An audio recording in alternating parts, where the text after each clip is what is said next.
ایک یہودی جادوگرنی جس کا یہ فیلڈ ہے، جس کا یہ فن ہے، وہ جب یہ اعتراف کرتی ہے تو ہمیں بھی اب اپنی اصل کی طرف لوٹنا چاہیے۔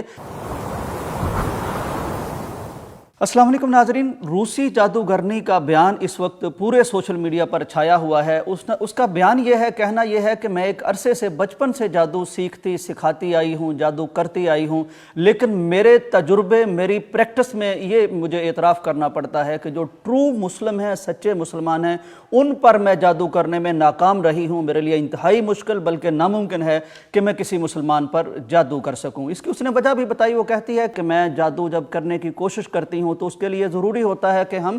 آنکھ بند کر کے جادوگر جس پر جادو کرنا ہے اس کا تصور کرتے ہیں، اس کی شکل ذہن میں لاتے ہیں، لیکن جب کسی ایسے مسلمان کی میں شکل ذہن میں لانا چاہتی ہوں تو میرا دماغ اس کی تصویر نہیں بنا پاتا، اس کی شبیہ نہیں بنا پاتا،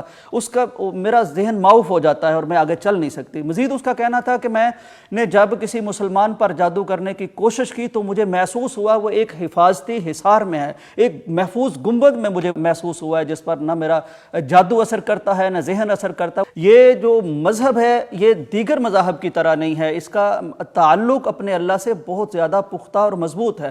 کچھ دیگر لوگ ہیں جو سنڈے کے سنڈے چرچ جاتے ہیں، وہ کہتی ان کا معاملہ اور ہے۔ یہ وہ لوگ ہیں جو 5 وقت مسجد میں جاتے ہیں، نماز پڑھتے ہیں، دعائیں کرتے ہیں، تو لہٰذا ان کا تعلق باللہ اتنا مضبوط ہوتا ہے۔ وہ کہتی ہے کہ دیگر لوگوں پر جادو، خصوصاً شراب پینے والوں پر بہت آسانی سے، بلکہ ان کا ذہن پہلے سے ہی ہمیں تیار ملتا ہے کہ اس پر جادو اثر کر سکے۔ تو یہ بات اس نے کی ہے اور اللہ کا بہت احسان ہے کہ ایک دفعہ پھر وہ ساری احادیث، وہ ساری آیات جو ہمیں ملی تھی دین اسلام کی تعلیمات میں، آج اس کا اعتراف ایک یہودی جادوگرنی جس کا نام زہانہ کشنیر ہے، یہ روس میں رہتی ہیں، یہودی نسل ہیں، بچپن سے جادو کے معاملات میں مبتلا اور ملوث ہیں اور بڑی فیمس ہیں، اور جادو کے ایک سٹیج کے پیچھے ہی انہوں نے انٹرویو دیا اور اس میں یہ اعتراف کیا۔ تو وہ ساری باتیں الحمدللہ آج ہمیں معلوم ہو گئیں، جیسے پیارے پیغمبر نے فرمایا تھا کہ آیت الکرسی پڑھ لینے والا وہ اللہ کی حفاظت میں آ جاتا ہے، وہ شیطان سے بچ جاتا ہے۔ سورہ بقرہ کے بارے میں فرمایا تھا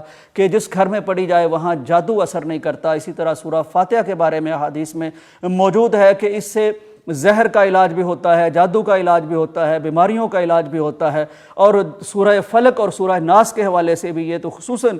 جادو کے توڑ کے لیے اتری ہیں۔ تو میں اپنے ان سارے مسلمان بھائیوں سے یہ گزارش کرتا ہوں کہ جب ایک یہودی جادوگرنی جس کا یہ فیلڈ ہے، جس کا یہ فن ہے، وہ جب یہ اعتراف کرتی ہے تو ہمیں بھی اب اپنی اصل کی طرف لوٹنا چاہیے، اپنے پیارے پیغمبر کی احادیث کو مانتے ہوئے 5 وقتہ نماز کی ہمیں کوشش کرنی چاہیے، اور ہمیں ان مسنون دعاؤں کا ضرور صبح و شام کی دعاؤں کا ذکر کرنا چاہیے۔ اصل چیز یقین ہے، اصل چیز ایمان ہے کہ اللہ ہمارا وہ ہر چیز پر قادر ہے۔ اس نے ہمیں ایک حصار میں ان آیات کے ذریعے، ان دعاؤں کے ذریعے دے رکھا ہے جس کا اعتراف آج دشمن بھی کرتے ہیں۔ بس دعا یہ ہے کہ اللہ تعالی ہمیں اس حصار میں آنے کی توفیق دے۔